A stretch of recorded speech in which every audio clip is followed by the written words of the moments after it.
Well, boys, as stated, we're now switching to a little podcasty thing. I want to talk to my good friend Dave. I only have 1 hour of stream left because I promised Lisa to make food today. I have to make mashed potatoes today, which I never did before. I have no idea how to do mashed potatoes. It's like milk and shit. I don't know, man. Fuck. Do you know how to make mashed potatoes, Dave? Yeah, we make it quite often, yeah. I prefer roast potatoes, but each to our own, you know, I don't know, I guess you boil them, and then you mix in your butter, then you mash them, and then you can add some extra flavorings if you want, mix it all together, and boom, bing, bada, boom, there you go. I'm gonna try. I'm always Googling recipes, and then I try. Well, Davey, how are you doing? How are you feeling? What's up, man? I'm doing really, really good. Before we get into more deep into podcast stuff, can we just like go through some of the stuff in the back? So this is like, I'm gonna put this on Spotify as before, like the other one. Once again, an hour long. I've got a bunch of topics I've written down that I think would titivate you and interest you and engage you. Of course, all subjects you'd be really passionate about. And okay, yeah, I don't know. I guess I was just going to go through that really. I know you've got like your own little boomer thing going on, which is apparently is a longer thing that you like to go into people's backstory and upbringing and what day they were born on and what was their first experience as a small child. But I know this is more just of like me and you back and forth, right? Is that okay? Yeah, no, I like this is also how I announced it. Let me just push to yeah, now I can just talk without push to talk. Yeah, this can just be our little thing, Dave. Yeah, man. Yeah, I will play this. This will be episode 4. The last episode we recorded was in September last year. Didn't really feel that long ago, did it? It's a long time, man. That's true. I feel like you're my Brenton Shroud to my Joe Rogan. Do you understand what I mean with that? You probably don't. I know who Joe Rogan is, but I don't know who Joe Rogan has like a friend that always comes on his podcast. He's like, because they're friends. Okay. They always talk. I've watched a few, but I've never actually seen him. Is he like just a voice in the background? Is he the one that Googles stuff? No, not that guy. No, he's no. That's the other guy. That's Jamie. I'm just wondering right now if I could make like a little background for my chat here, so it doesn't look so weird. One sec. Like, you know, chat. This is hard to look at. I'm wondering if I could make a nice little background color red. That doesn't really work. I want to get this out of the way, okay? So first of all, like people, I don't know why. Maybe this is in my head, I don't know, or maybe I've seen a comment, one comment out of a billion, I don't know. But like, people got this idea that I want to do this because I'm like gaining something from having podcasts with you. The truth behind it is, the podcast I put on Spotify, I make £0 from. I edit it together, I edit it down, more condensed, remove out all the shit and all the ums and ers and all the silences. And the truth behind it is I put like hours of work into this. Do you know what I get paid from it, Tommy? Nothing. I do it out of the goodness of my heart. It's a passion project. And that is my New Year's resolution for 2021. More passion projects. Stuff that doesn't make me money, but stuff that I just feel like titivates my creativity. Well, I also want to say we also don't make any money because the second channel isn't monetized yet. And I'm doing this because I see you as a friend and I like talking to you. Yeah, me too. Me too. Yeah. Is there anything in 2021 that excites you? Anything that you're going to do differently? I have resolutions. Like I said with Marconi, I want to do more sports, which is hard, but I'm getting there. I'm getting there. I'm getting stronger, but very slowly. And I always say this for years, but I want to be more professional as a businessman and streamer. But I always, in the end, never do it anyway. I always sabotage myself. Like, you know, I sit here and I'm like, oh, I'm gonna be so professional. I'm gonna have so many projects. Yeah, and then I just get World of Warcraft addicted. You know? That, funnily enough, moves me on to my next topic. The WoW addiction. Let's just get it out the way. Everyone wants to know about it. I want to know about it. I've been on Discord late at night, last 2 nights in a row, and I've seen your name in my DMs. And do you want to know what it says underneath your name, Tommy? Do you know what it says? Playing World of Warcraft, that's right. Well, Dave, here's news. I just uninstalled World of Warcraft today. Right. Yeah. Give me the build up to it. What was going off in your mind at the time? That's a good question. That slowly came up with me. I have a new talent that I didn't have for many years. It came with the stream and it started with Magic the Gathering. It's that I now finally have the brain power, or whatever it is, to understand when games are bad for me. Back in the day when I was young, I was playing Dota 2 all day, even though it was bad for me. I didn't go to university, it was just toxic, I didn't get anywhere. Now I finally kind of get it. And I like World of Warcraft, it's a great game, I like it, but I didn't get anywhere. And yesterday there was just this moment, like it slowly built itself up. I was like, man, I'm getting nowhere here, right? I'm not getting anywhere. And last night, Lisa went to bed very early, and I was just sitting here for 5 hours. And I'm always looking for groups, you know. In World of Warcraft, you have to look for groups. And I never find any groups. It takes forever. And I'm just sitting here like, man, do you really want to spend your time like this? And then I found a group finally. And the leader of the group, it's 10, so 10 people are a group. The leader was a German. And that guy, dude, with all due respect, man, that guy was a complete nutjob. That guy was crazy. He acted like he knows everything. He was screaming at people. He was the weirdest dude. His jokes were weird. He was always making jokes about, I fuck bitches every day. And I'm just sitting here like, dude, do I want to chill with these people, right? And then I literally sat here in the dark for 3 hours, contemplating if I should delete it, man. And I still did a faction change for 20 euros, meaning I went from Alliance to Horde. And then I looked for groups at the Horde, and there was groups, but they all declined me. And then I just realized, like back in the day with Magic Chat, that I was like, dude, this is not good for you. This is bad for the stream. This is bad for my health. I don't work out in the morning. I don't do my business shit. The stream dies. Even me and Lisa have a bunch of issues because of World of Warcraft. And I was like, it's not worth it. Still, I like the game. It's just not fitting to me anymore. And it's crazy how today's stream is so successful one day after I delete WoW. Yeah, that's the WoW story. It's funny because Blizzard, in a weird kind of way, they've made the game that just touches every kind of addictive urge in your body, haven't they? Like everything that the game does is in a way that kind of drips you that just little bit of dopamine and wants you to come back. And then you don't want to be away from it because it constantly is giving you that good feeling. So you just want to be on it permanently. Yes, it's also a lot about, I think MMOs have that, and everybody who ever was addicted to MMO knows this. When you don't play, you fall behind. And if you're competitive, you don't want that. Like if when I started WoW some months ago, I said, oh, I only play some hours a day, a bit before the stream and at night. But then I quickly realized, if I don't play fucking 12 hours a day, I'm gonna be behind. I'm gonna get beaten by others. And I can't accept that. I can't do that. And then the spiral happens, you know, of getting stuck. I think one of the reasons it does that is because if you're not keeping up with your peers, you kind of penalized, aren't you? So you're always thinking, I want to stay ahead. I want to be the strongest I can possibly be. Yeah. I want to get the best rewards. And at the end of the day, it's a never-ending battle because you never really do keep up. And then you never really have a big lead. And you know what the big kicker for me is? I played WoW Classic when it was originally came out. Was it 20 years ago? 15 years ago? 17 years, man. 17. Oh my God. And one thing that got me, that was the moment that really made me realize that I just can't play this game, is that I never felt like I was getting lots of fun from it. It was always just a mild enjoyment all the way through. I was just satisfying that addiction. And then there was the point when I realized, hang on a second, I'm just having a mild level of fun with this, not too much. And I'm paying for the experience. I'm paying for me to give a mild enjoyment. And like when I could be having lots of fun with something else. And I think at that point, I just like, boom, subscription gone, uninstall, get the hell out. I know what you mean. Yeah. What I always hated about my character is that I have this thing, I want to be one of the best. I want to keep up. It's a good feeling. It leads to good stuff. But this feeling also makes you getting stuck, for example, in World of Warcraft, right? I can't just play a game like WoW and be a casual. I'm just going to hang out a bit. I can't do that, man. And then I get stuck because of that feeling. I hate that, man. I can slowly turn it off now as I get older. But yeah. Yeah, if I can relate to that, I feel like I can never play a game to just a mediocre level, an average level. I can't just be a normie.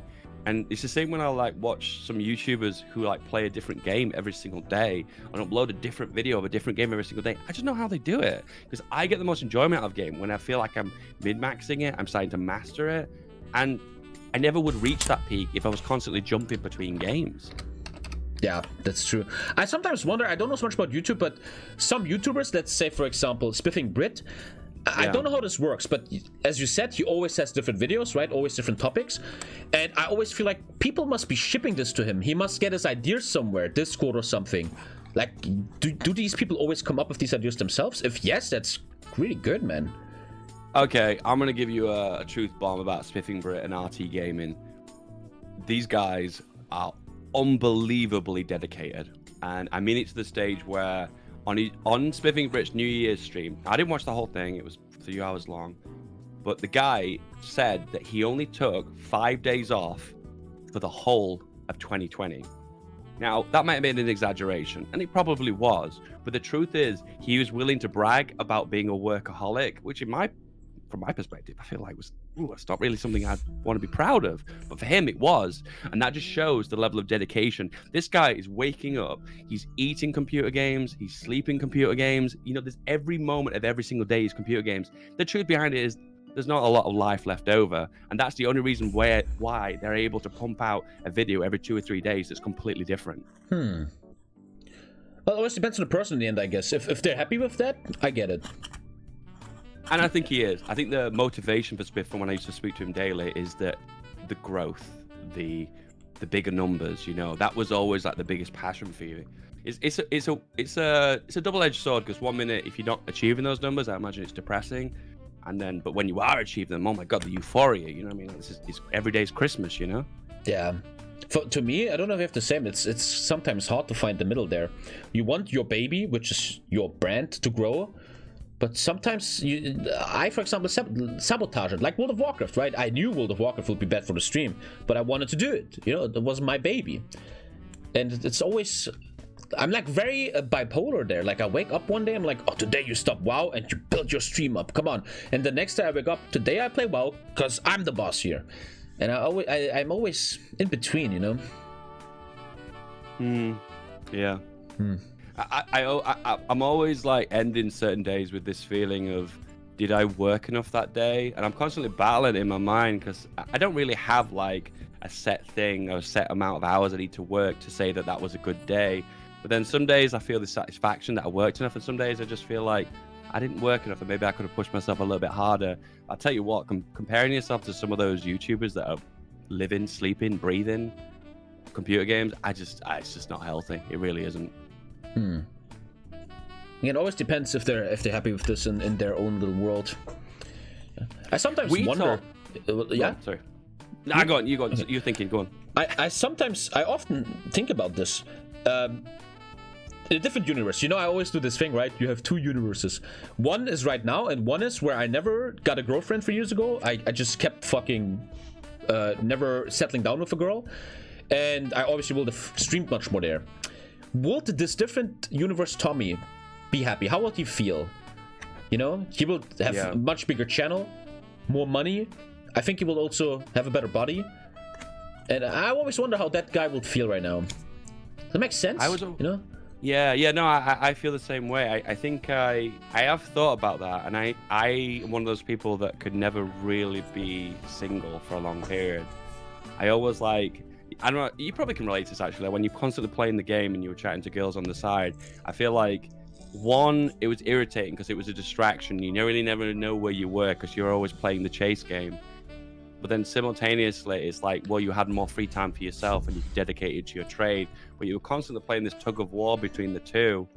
I think in the situation we're in right now, me and you kind of settled in a long-term relationship, I think we get more work done now than we ever have. Of course, there's distractions, which happens in our everyday life, but the truth is, are you able to turn off that part of your brain that wants you to pursue girls? I couldn't have done it. No, I would have kept doing it in the second universe. You know what I mean? Yeah, that's what I mean. But how much of time would that have absorbed, you know? Yeah, that's true. And how much stress? It would have meant a lot of stress, you know? The cool thing about these long-term relationships, I think you will agree, is that it's chill, right? You know you can trust each other. You know you love each other. There's no bullshit anymore. No fucking, you know? And that's really, I like that. That's very soothing. I don't know where I read this, but it says something like men that are married in long-term relationships were like lived 5 to 10 years longer than guys that were single. So I suppose, is that an element of it? Is that because I have a lot of feelings at the time where, like, when you're in that situation with a girl and it's like you're dating them, but you don't know if you're with them or you're not with them, and you got that anxiety of feeling, you know what I mean? Like, you want to pursue them, you want to go all in, but then all the truth is like you don't want to come across too desperate. And I'll admit there was moments where we're kind of like, I don't know, they were kind of like stressful, you know. And I imagine that's probably what the average guy is experiencing when they're not in the relationship, you know. It's like, again, it always comes down to if you're happy with if someone out there just fucks a different girl every week and likes it and is happy, then so be it. I just always felt, I think a wise man has a talent, and that talent is he can look into the future. And I always felt like if I would have chosen the second way, like I'm not gonna get a relationship, I'm gonna stream 16 hours a day, make a lot of money, make big numbers, have a lot of women, I think that guy will one day wake up and be like, man, fuck, I missed out. I'm 40, I have no children, I never built my own family. And that's why I'm so happy with my current life, because I think that I will always wake up happy. You know what I mean? Yeah. No, I understand where I am now. I wouldn't have it any other way, and it's kind of hard to see it any other way, to be honest. All right, next topic. We talked a lot in the last podcast about CK3. Now, I don't want to bang on about CK3, but the only reason I bring it up is I see that you dipped back into it just very quickly. You know, you put your toe in the water and then you quickly ran away. You know. Yeah, well, why? Yeah, why? I thought you'd made your mind up with that game. I thought it wasn't your thing. I always had the idea of checking out the rule designer for England campaign. I was a bit wrong there. I thought there's an achievement where you have to unite Great Britain, but that was CK2. I did that wrong. I always had that in my mind, and today there is one. Sorry? Just to interrupt you, there is actually one. You've got to start out as the Blood Eagle with the Vikings, yeah. Yeah, that's right. Yeah, and you've got to keep everything Norse and. Yeah, I always thought I could just make a little Oxford count and do that real quick. And yeah, I deleted WoW today, and I want to bring back the channel. And the greatest warm-up game, the greatest game to stream in the noon for me is always Paradox games. People love that stuff. That's why I did it. But yeah, as you saw, I got very quickly. I felt weird, you know. I could talk about this for hours. Why do you make a rule designer and you don't let the player make their own banner? Like, what? What's going on there? Yeah, I agree. You know, I actually do agree with you there. I think the idea of putting your own like YouTube logo on top of the banner, that'd be so cool, wouldn't it? I don't know why they didn't have that as an option. Whatever you want, right? It can't be that hard to program that. I don't understand too that when you want to select your crest, and as well as your country icon, like, why does it randomize? Why can't I just pick from a big list? Exactly. Why does it randomize? It's just such a strange choice, that as well. There's definitely areas that your ruler design is going to get expanded on. There are, some videos coming up. Spoiler time. There's some spicy exploits with that ruler designer. Feedback and the exploits. I love them. I'll just give you a little taster. You don't have to create rulers just for you. You can create rulers for everyone and then start as a specific ruler. So you can basically surround yourself with complete idiots. Literally the stupid trait. You could make a clone army. You could, if you wanted to. Yeah, basically you could cover the entire world in one character by copying the DNA ID. It's all you across the world. That would actually make a really fun video now I think about it. Do you know much about the CK2 Game of Thrones mod? I know you praise it. I know you adore it. I know you loved it. I know you played it and it crashed a lot and then you never went back to it. Okay. That's all I know. That's the law. I pray that you watch my stream soon when I play that game. Because then you will truly understand why I don't like CK3 too much and what is possible. Yo, that happens so often in Paradox games. You have modders, people making mods, and you play these mods in HOI4, EU4, CK2, CK3, and these mods are just so much more detailed. There's so much more going on, and it makes you wonder, why couldn't we do this in vanilla? Are you with me there? You know what I mean? Yeah, no, I see what you mean. Listen, I agree. CK3 has a massive hole of content in comparison to CK2. I don't deny that.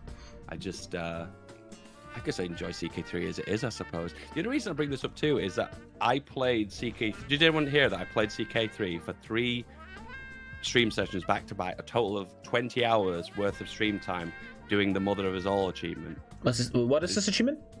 You start out as a specific African miner. I heard of that, yeah. And then you have to unite Africa? You have to unite entirety of Africa, and you have to convert the entirety of it to an African religion. Yeah. So no Muslims, no Christians. Keep them all off the continent. and so that means you invested a lot of time in that game, right? Oh my goodness, that is the longest session of CK3 I've ever done, ever, and it came so close to the end date too. I could have missed out on it, because what happens is you conquer all of Africa, you unite it, but then you keep getting heretics that keep springing up, and you have to constantly keep converting the vassals on top, converting with your own realm priests. Oh my god, it is a massive achievement, and it is the hardest achievement at the moment, the rarest one in CK3. As you are investing so much time into this campaign, did you ever feel the hollowness that I always talk about? That nothing going onness? Did you feel that? So, I think I know what you're saying, and I agree with some of the repetition of the events, because one of the problems I have is I think the learning path is the best path, so I keep going on to it to get hold of the body over and over and over again. Yeah, that's really strong. Yeah, it is really strong.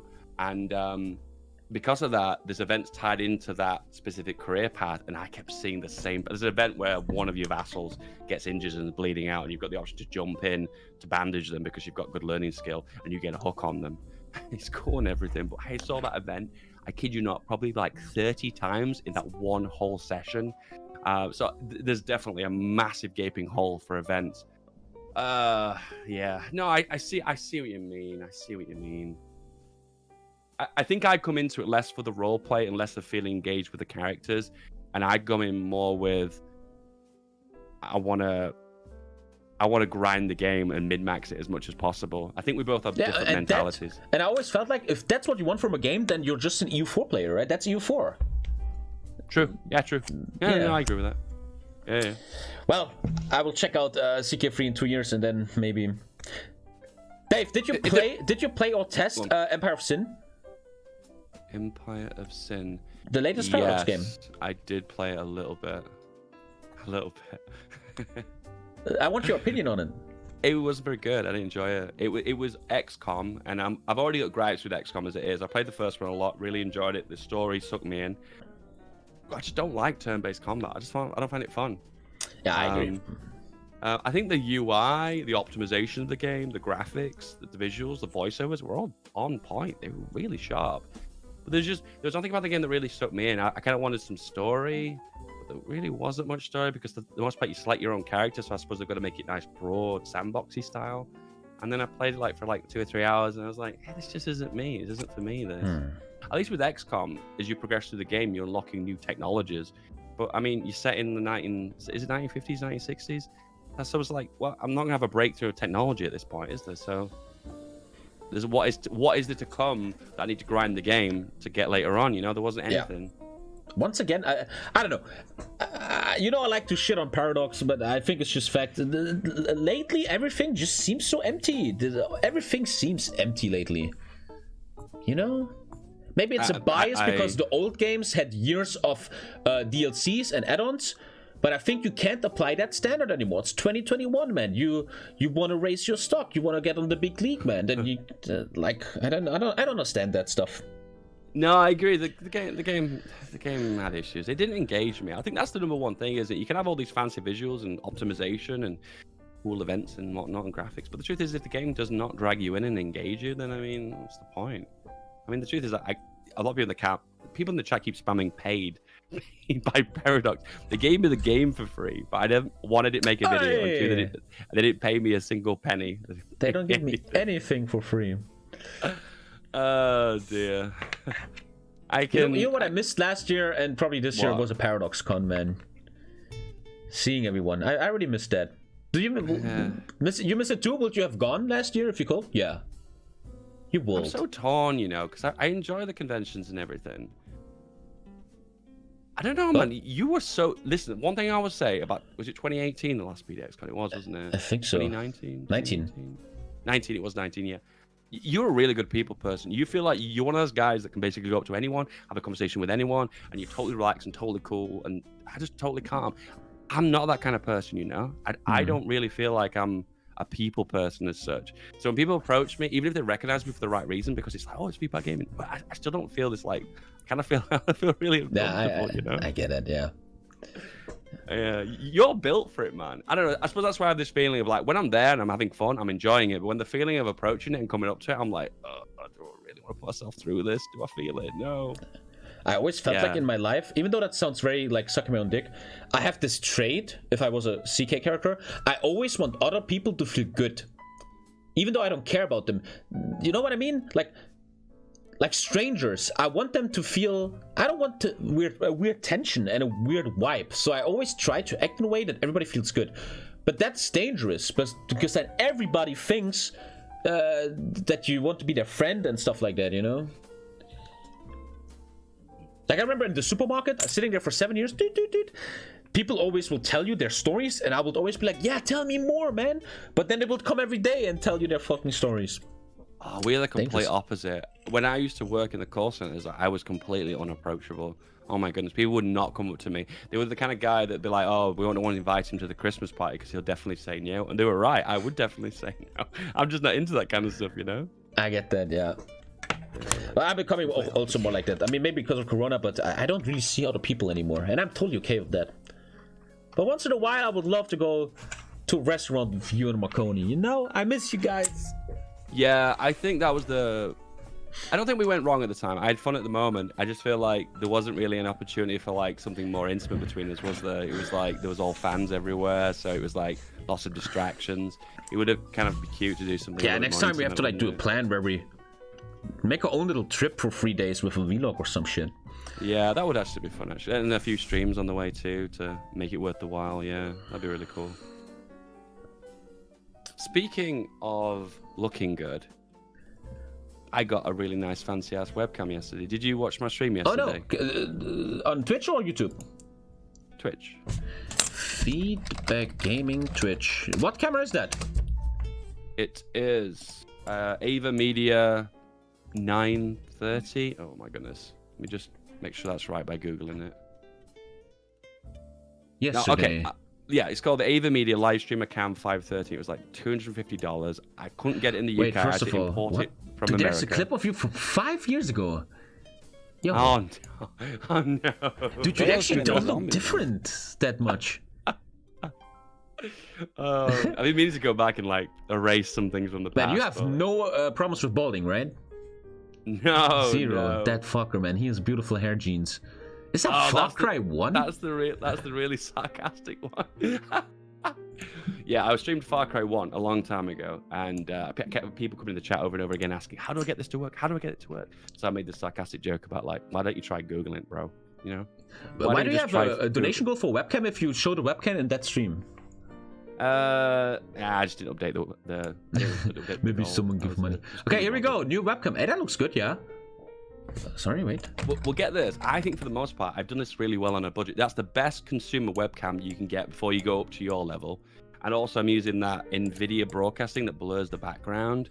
And I'm also using a crappy desk light to project the light. It's not perfect. Looks good, man. My God, it looks like... The Forsen cam? What? Looks good. Forsen is the best webcam, man. That looks good, Dave. Looks very good. Do you have any light in front of your face? You don't, do you? No, I don't use any lighting. That's people always tell me that's my biggest mistake. But I don't give a shit. I don't care. Because we can tell almost like what's on your desktop with like the light that goes on your face, because you can say it projects the monitor light. Yeah. Because that's something I realized, Marconi, I want to hear you on this.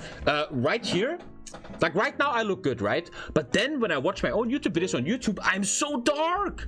You can't see my face, and I always look at my own YouTube videos and I feel bad for Marconi because you can't see me. Not even there. The only way you'd get that to work is you'd have to start your streams and you're also separately on a different app in the background be constantly recording your camera, and then Marconi could merge them together in Vegas, and therefore it would not have that distortion dropping quality. Bro, I'm getting old. I shaved my beard down here today, and you can like this looks so weird. Like my skin is getting old, man. Oh, damn, dude. What the fuck, man? Jesus. How's the hair on top? The front is okay, but yeah, this bald spot is growing. I think in the next years I'm getting a hair transplant. I think I want to do that. Really? Are you going to go for some topical method instead of like going for the surgery straight away? I researched hair transplants a lot, and they seem just really, really good, man. They seem to really be a good thing. Keep up the great content. I've always been curious about like, there was a sponsor that Marconi might be able to just for that. Let me let you know about this, but there was a company that approached me as an advert, and it was like a hair replacement. It was a hair cream, whatever. Yeah, we had that too, I think, yeah. Oh, did you? I never actually went ahead with it because I felt like that didn't really match my content. Like, how do I just randomly in a CK2 I was very offended. They're sending me like a balding cream sponsorship, man. What the fuck? What you mean? Keeps, yes, it's keeps. Yes. Does it actually work? I'm really curious. I was fascinated by it. I felt a bit rude asking them, does it actually work, guys? Are you having people on here? Is this just some cream? Yeah, up front, everything is still okay, man. But yeah, I'm okay with this balding shit. You can't, like, when people make jokes, it's really whatever. A hair transplant isn't like, it's not an easy procedure. Have you actually seen them have it done? Have you seen Yes, it? I know a lot about that stuff. I even know people that had it, and it is kind of easy. It's just long and expensive. In the end, they take, you know, your I don't know how to call this in English. The side stuff here. You have very strong hair there, and they take it out. Depends how many, 1,000, 2,000, and each one is more money. And then they just put it back in, and then it takes like 6 months to 1 year, so the hair understands, and then you look a bit better. Lots of videos on YouTube about that. Yeah, it's very expensive though. Elon and Musk I can't do it yet. The final thing, I can't do it yet because, so I'm still young, right? So I still have this hair. If I right now get a hair transplant and they boop, boop, boop, boop, put hair here, the hair that remains right now is still gonna fall out. So 10 years later, I will need a new one anyway. You can't do it when you're too young, because I still have so much hair left.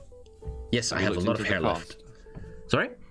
Have you looked into the cost? Depends on how much hair they will do. It's 5 to 10,000. I think I will be like 7,000.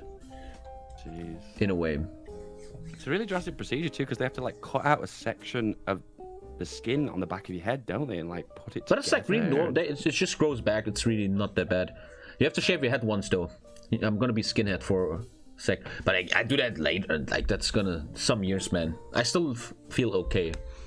Doesn't surgery scare you? Funny that you ask, because 2 days ago I swallowed my crown, like here, the tooth. Yeah. And I'm a bit hypochondriac, like I'm a really health guy. And this morning I'm brushing my teeth and I have like this little pain, like in a weird area. And I'm googling where is the appendix, and right where the appendix is, I had some pain there. And then I was like, oh my god, I want to get surgery. Fuck that. It's not that I'm scared about surgery, it's just the stress. I'm always a guy, I just don't want stress. I don't want to go anywhere. I don't want to get fucking lose consciousness. I don't want to sit in a room for 2 hours. That's always my issue. You can do it. You can cut me open, I don't care. It's just the stress of it, the losing time, that annoys me always. Yeah, no, you're right actually. You think it's just like the doctor's appointment, the surgery day, but then you've got the recovery days afterwards as well, and you're never really yourself in the recovery day. Sometimes it could take a week, 2 weeks to get back to normal, so it is a pain. Yeah, I'm not really checking my poop. I'm too vain. Is that the word? I don't want to check my poop. If the tooth is gone, it's gone. I don't care. I'm not gonna touch my poop. Yesterday, man, I can't say this. Fishing out like, your man, crown yesterday, from right? your I was pooping. It was like little goat poop, little balls. And Lisa says, you have to check your poop. And I'm like, oh, I don't want to. So I take the toilet brush. You know the toilet brush? Toilet brush, right? That's the name. Right? Yeah. And the toilet brush has the brush and then the long thing. So I take the long thing and I look into my poop if I see a tooth. And I take it out and it's full of poop. And then I'm standing there cleaning this fucking flush with my own poop. And I hate that. I'm very arrogant and vain there. I'm like, no, I'm not gonna clean poop. Fuck the tooth, dude. And if I die, I fucking die. So be it. Fuck that. I'm not fucking with poop, dude. When I have a kid one day and he poops all the time, oh, fuck that shit. Oh damn! I can just have a mental image of you fishing through your poo in the sink. Like it looked so hard, right? The balls, they looked like stable, but once I touched them, they just became liquid and it was everywhere. Super annoying. You got a new PC? Yes, I did. Do you know the specs? The specs are... I have a thing for that. What's funny about the PC is, and chat, I hope you don't think that this, I don't mean this arrogant, it's just like true. When I got my first big PC, it was monumental, it meant so much to me, and now getting this new PC means like nothing to me. Like you're used to it now, you know? Yeah. Where is my... I know that feeling too, yeah. Like I know that can come across as arrogant, but it's just you're used to it now, you know? I really enjoy when you leave it like a good 2 or 3 years in between upgrades, because then you go for a big upgrade and you actually feel that difference. You can see it boot up faster. You double click on an application, it loads quicker. You play a game, you can feel it smooth. Oh, it's such a satisfying feeling. Yeah, the thing is like this East German mentality. I don't care when a game loads long. I'm used to it. And now I have here, this is my specs. I have an SSD, whatever. That's not even here. It loads games very fast. And it's cool. It's cool, but it's like not blowing my mind. You know? Like a 3090, I don't feel that 3090, you know? I don't know. How did Cyberpunk run? Very good, very good. It had the bugs in its code, but it looked good. I think in the end, I learned something. If you want to test a new PC, you should get Red Dead Redemption, man. That looked beautiful. That looked much better than Cyberpunk. The big difference it found for me was getting the SSD. That was like groundbreaking. Yeah, SSD is the most important. That's true. Yeah. I just got my mom a laptop with SSD, and that woman had the same laptop for 10 years, who takes 10 minutes to boost, right? And it blew her mind. And yeah, chat, you have to always understand, I did this for tax write-offs, right? I didn't care about a 3090. I just need tax write-offs, you know? How much has this saved you buying this PC then? It saves you the full price, I think.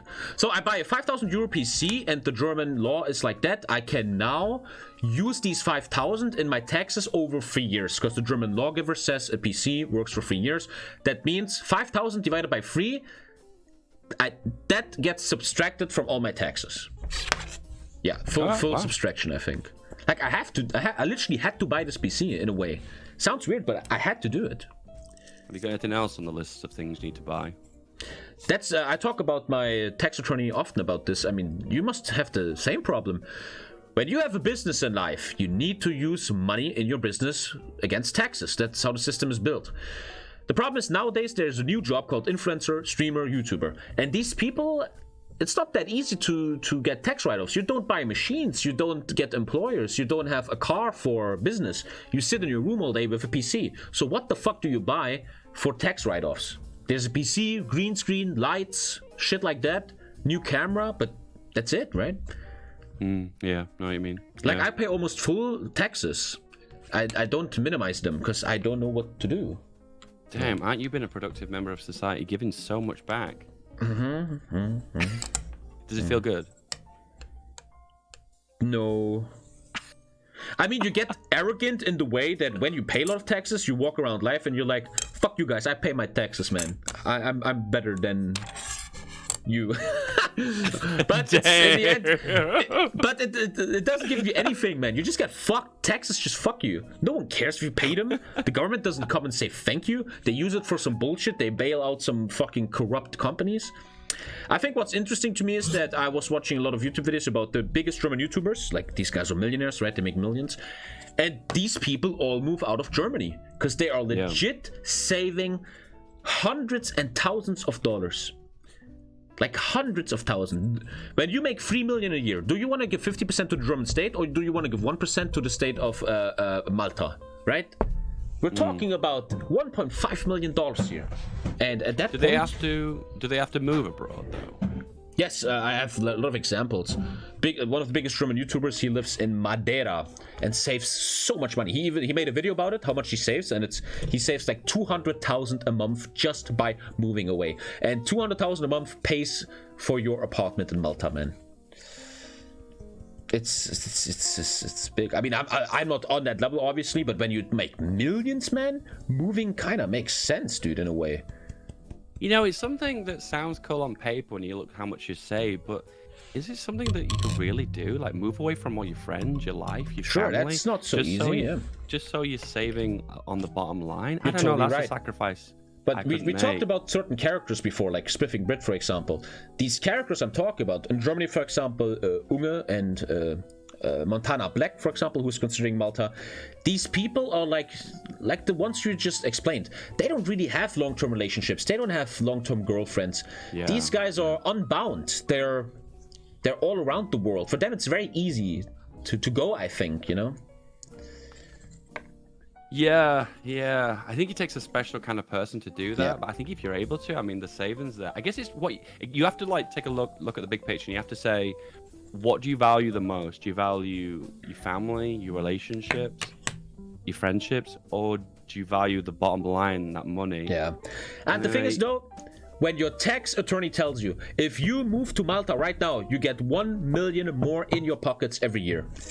At that point, you gotta be like, okay, family and shit, okay, but 1 million, bro? Just by moving? Yeah, fuck. With that money, you can visit your mom 10 times, you know? If you reach that level, it's just... And it's sad. I think it's a bad system. As a state, you want all these people to stay. Greece just... I just read an article. Greece is now lowering their taxes for self-employed people because they want to invite Europeans all around Europe to live in Greece, so they make their taxes there. You live on the beach and you pay there. It's very clever, right? Very clever. That's how you get people. Yeah, in those circumstances, I think those kind of countries can offer that, because what they're doing is they're saying, well, you're going to take a step down on your healthcare because we don't have as good healthcare infrastructure. You're going to take a step down on overall infrastructure. Our motorways aren't as good. Cars aren't as good.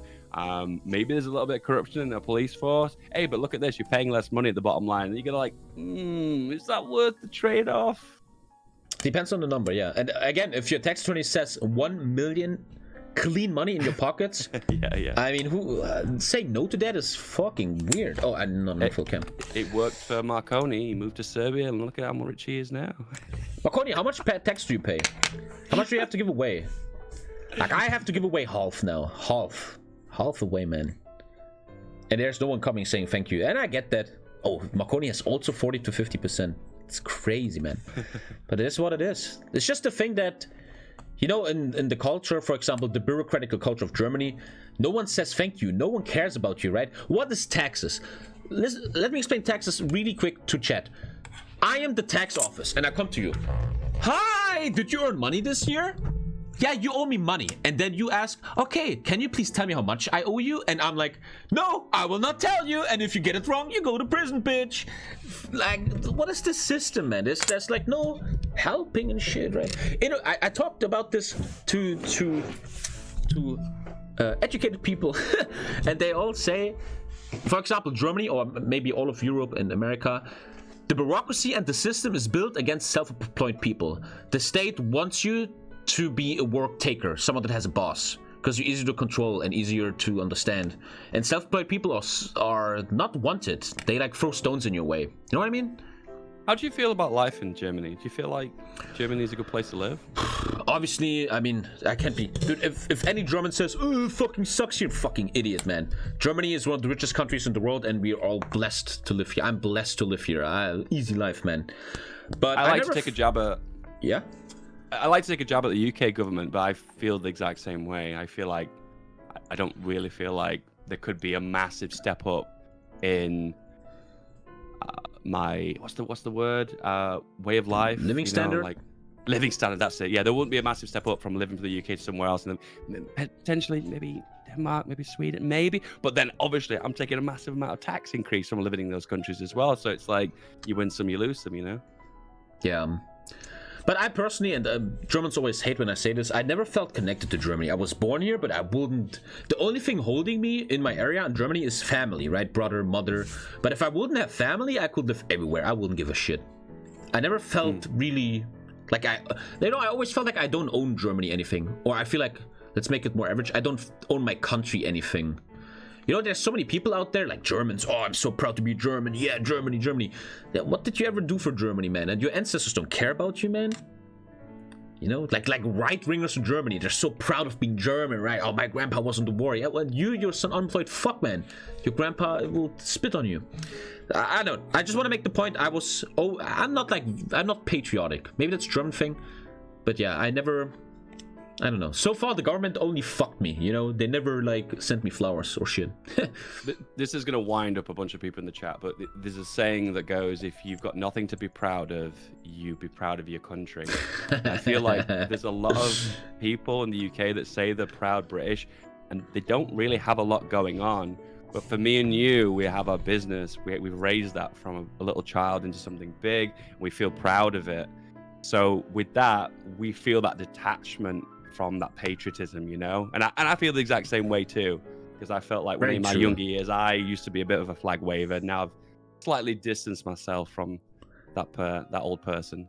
Very true. It's like this phenomenon, like football clubs. I always had this theory, and I think it's true, that if you don't have much going on, and you're a bit sad, depressed, and you don't have much going on, you want to feel connected to something. A group of people. That's why you become a hooligan. That's why you become a patriot, whatever. It's always...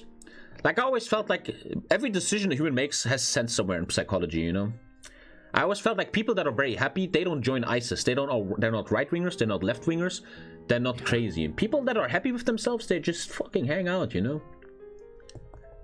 Yeah, definitely true. And maybe I read this out. I was reading this magazine, like an academic magazine, and I know I can talk about it. There was this article that was really interesting, that slowly the world is becoming more open-minded and anti-authoritarian, meaning the more old people die right now and the more young people come in, the more authoritarians and conservatives are going away. Because young people are open-minded, they're growing up globalized, you know, they talk, like, look at us, man, we're international people talking to each other. And the more and more you see that uprising against Putin, Lukashenko, all that stuff, I think that's really interesting how in the future that's gonna go. The young people will taking over, you know? I mean, they're young, they have time on their side. It's gonna be very interesting. It's hard not to, is it really? Because, I mean, right now, I'm speaking to a German guy in Germany, and you're speaking to a British guy in the UK, you know? It's hard to, like, see ourselves as alien and different and be xenophobic when you're having that direct communication right now online. It's a beautiful thing. Like, our grandparents, they didn't know each other. When my grandpa went to war with an English guy, he didn't know the guy, right? But nowadays, imagine, like, this is gonna sound weird, but imagine right now the government says we're going to war, Germany versus Britain. I'd be like, dude, I have British viewers, I know Dave, I couldn't fucking shoot at these people. 100 years, that was very different, man. And I think that's a beautiful thing. Like it's much harder now for government to make an enemy picture for the young people, because we're so connected. And I think that's great, that's beautiful. I will never shoot you, Dave. Damn, so much positivity. I think that's nice, man. I mean, in the end, war is some politicians sending young men to die, you know? There's something you talked about on stream, I think it was about a week ago, and you mentioned about the Minnesota Vikings. Tell us the story behind that. Oh, man, I told this story many times. Very quick story. I have one of my best friends is a lawyer, and I want to help him out a bit, you know, some money and shit. Want to help him out. So he said, Tommy, I can help you. I can make Vikings in Paris, my merch, a European trade market. And I don't really care so much about that, right? Because in the end, trade market is very fake. If a guy in China makes my merch, I have nothing I can do against him, you know, because it's only European.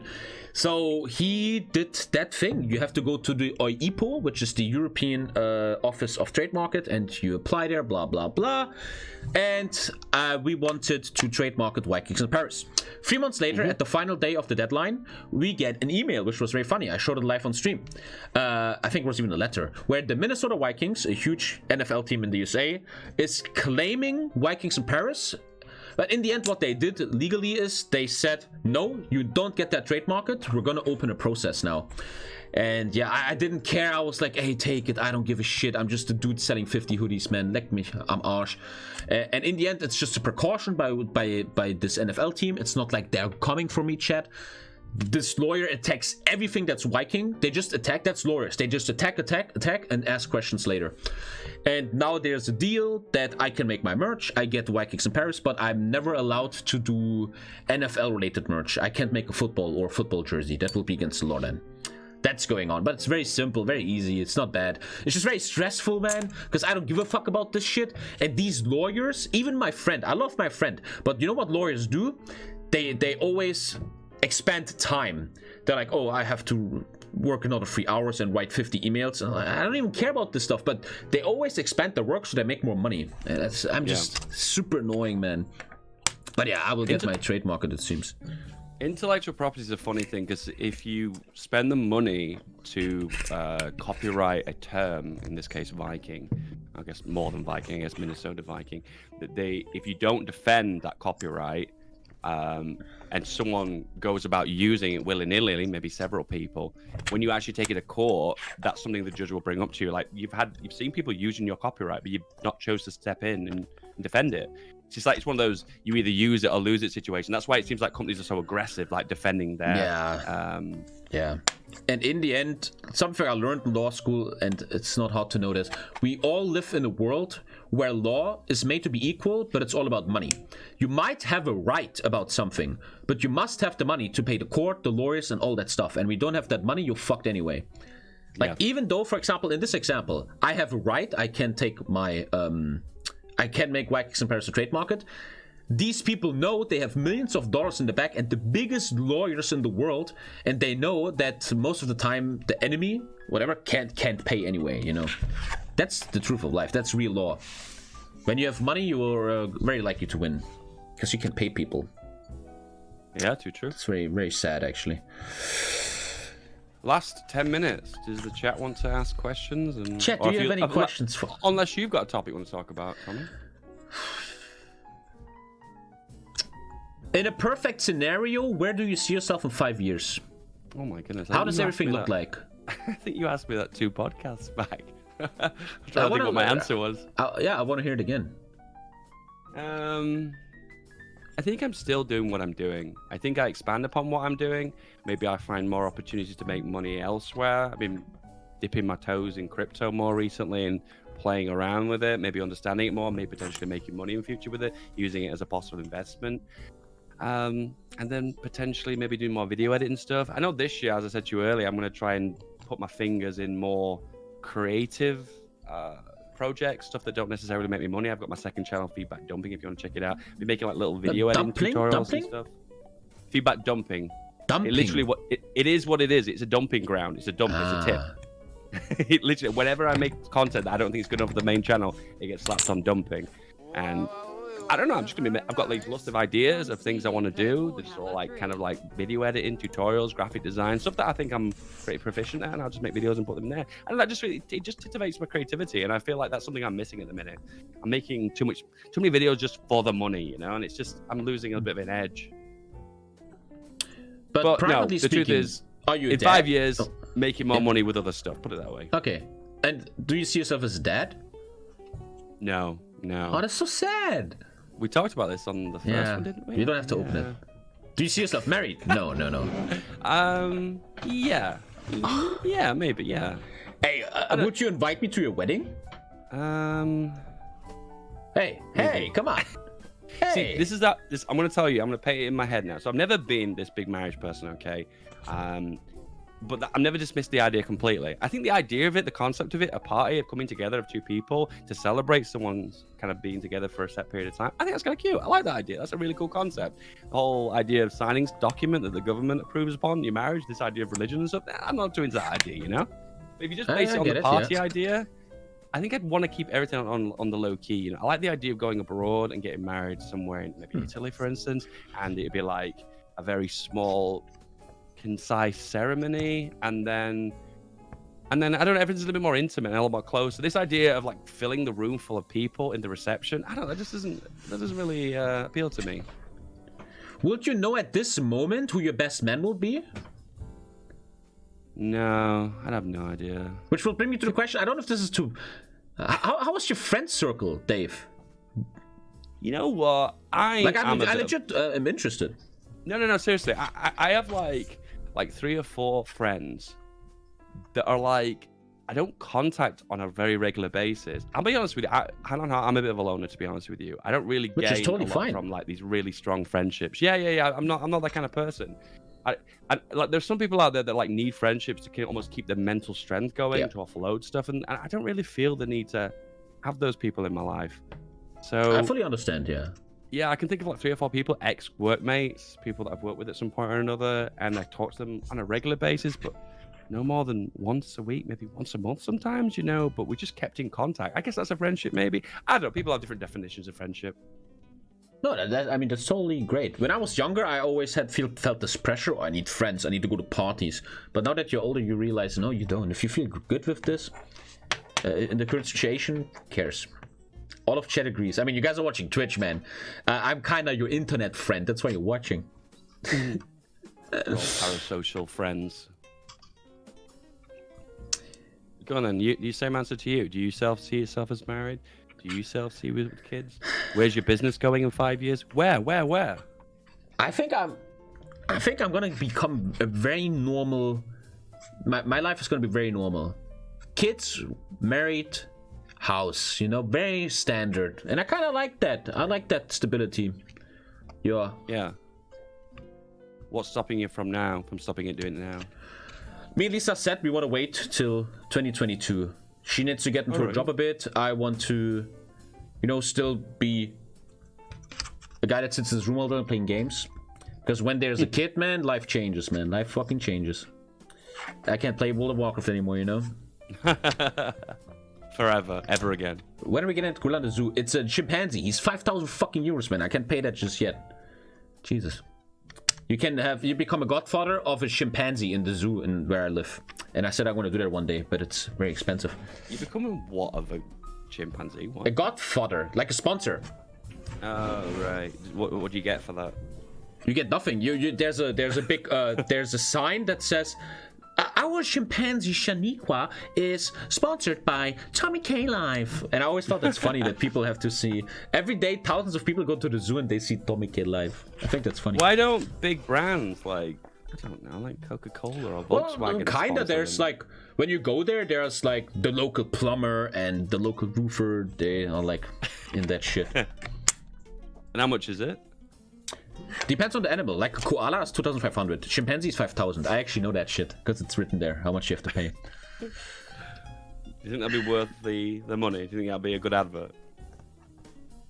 I don't think so. It was a meme I once made. Dude, this is again. I'm so scared of sounding arrogant because I have the privilege that my life is really good right now. You know, everything's going well. And when I talk about that, I'm always scared that someone watches and is like, "Oh, fuck you, Tommy." And lately, I and Lisa too, we're thinking about charity now, because, and again, I just want to be honest to you, Chad. The money is so good that you start thinking about sharing. You know, when I was poor, I was like, nobody gets money. But now you start thinking about that shit. Do you think about stuff like that? Yeah, definitely. I thought about this like 2 or 3 years ago when I first quit my job and I was like earning a comfortable amount.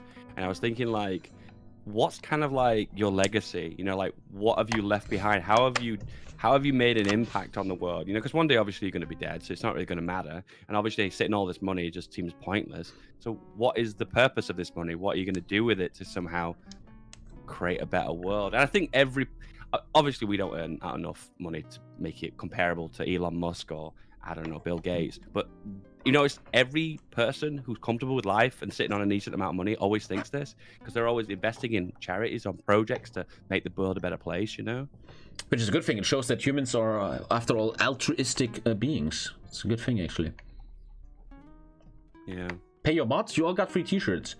Chat, by the way, we have a thing going on where I give 150 euros away to view. That is the thing how I do charity, because I want to sound like an asshole here. I always felt like I don't want to donate to strangers. I always felt like if I donate or do charity, it's for my people. My people. I don't know if that's egoistic. I don't know. But I always felt like my people get stuff first, which is why I gave. To make sure. Should have.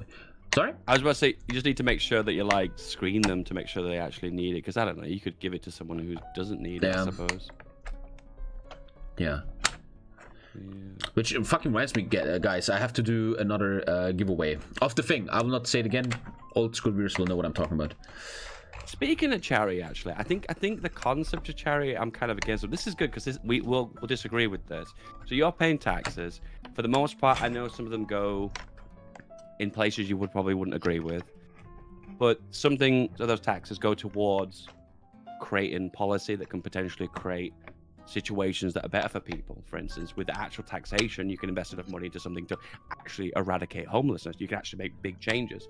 But the truth is, with charity, you're kind of flicking, you know, like a euro, a pound, a dollar at a homeless person. You're not really kind of fixing the problem, you know. And I think there's a part of charity that makes me think sometimes, like, are you really fixing a problem, or are you just continuing the cycle by just perpetually keeping them around, you know? Yeah, depends on the case, I guess. Like in that example, yeah. I mean, if you build a school in Africa, that probably works. I also, here comes the German boomer. A lot of charity is a scam. A lot of charity, rich people do charity to save taxes. And a lot of charity is a scam. We have a great example right now in Germany, big thing in Germany. Germany is building a gas pipeline, number 2, with Russia. And right now, this project is on hold because of human rights and shit. The German minister of that state, Schleswig-Holstein, just formed a charity company which received $200,000 by Gazprom, the guys who are making the pipeline, to then reinvest it into the pipeline. A lot of charity is very scammy, and a lot of charity is just rich people trying to save taxes. When you guys out there wonder why a piece of art in a museum that's just a blue canvas is $1 million, it's because rich people pay the $1 million to save the taxes. It's very important. Damn. Yeah. There's I feel like you can dig deep enough sometimes and find these scenarios where I don't know a lot. I can only talk about the UK. I can't talk about Germany, but in the UK there's a lot of instances after an election happens, and there's a lot of like money that gets siphoned off in different directions, and obviously they're paying back favors for helping us win the election, you know, and it does leave you this feeling of like, oh my god, that's unbelievably scummy. This is our tax money. How is it going towards just people that are giving people golden handshakes? It just feels really scummy. And then I suppose that the problem is bad news travels a lot further than good news, because you don't really hear about the policy that potentially could have fixed, I don't know, some water problem, for instance. I don't know. That's the best example that I can think of. And now that I got older, I think that's just how the system works. When I was younger and I had ideals, I was like, man, I should make a party. I will change the world. But as you get older and realize what life is and read some stuff and watch movies about it, you realize that all these people out there that want to make a difference, along the way, on the top, like in politics, they realize they have to shake certain hands. If you don't shake certain hands in politics and business to make it up, you're not going to go anywhere. You need favors and stuff like that. That was definitely the last election in the UK. Like one political party was willing to work with everyone, the media, the big corporations, the businesses, the working class people, and one party was willing to. But obviously the conclusion with the election results mirrored that, you know. Democracy, I said this in a Discord once before, and everyone disagreed with me, maybe because they're all, I don't know, authoritarians at heart. But I said that democracy is all about compromise. At the end of the day, to be able to work a democracy, you've got to be able to work with as many people as possible to get the majority to work with you to eventually get those votes. And if you're not going to, then it's not going to happen. Yeah. Let's do one final question that I have for you, just real quick. Can you explain who is leading? I don't understand the political system of the UK. You guys have two parties, I think, that always win. Yeah. One is the Tories, right? Yeah. Who are the Tories? The official name is the Conservatives. Tories almost like a bit of a slang. Tories was the original name when they first founded the party like 200 years ago. Mm-hmm. They were officially called the Conservative and Unionist Party. And that's Boris Johnson, right? Correct, yeah. And then the other party is the Labour Party, which was founded on trade unionists. So if I'm a bit more liberal, open-minded, I do the... Sorry, what was the name? The... Labour Party. Labour, and if I'm a bit more conservative and stuff, I go for the Tories. Yeah, that's right, yeah. And right now the Tories are leading the country. Yeah, that's right, yeah. And there's also kind of a middle party, the Liberal Democrats, which kind of appeases the Socialists, the Liberals, and the Conservatives, which kind of falls somewhere in the centre. But the last two elections, they've absolutely flopped. But before that, they were doing really well. And it was a really cool three-party system. It felt like an election, you were actually getting a choice between three different parties, and it felt really good. Because everyone complains in elections, you don't get a choice. But, oh, here we go, choices now. And then all of a sudden, one party crashes, and we're back to a two-party system again, which is kind of sad. Okay, the two-party system, yeah, always works well. Yeah, I'll be honest, the UK system is kind of weird because I know with the presidential system, it's actually, you know what? I actually don't even know how your system actually works, to be honest with you. In the UK, it's like 100 different elections for MPs, and you vote for your local MP. You're not actually voting for a prime minister. It's a bit of a different system. In Germany, I mean, yeah.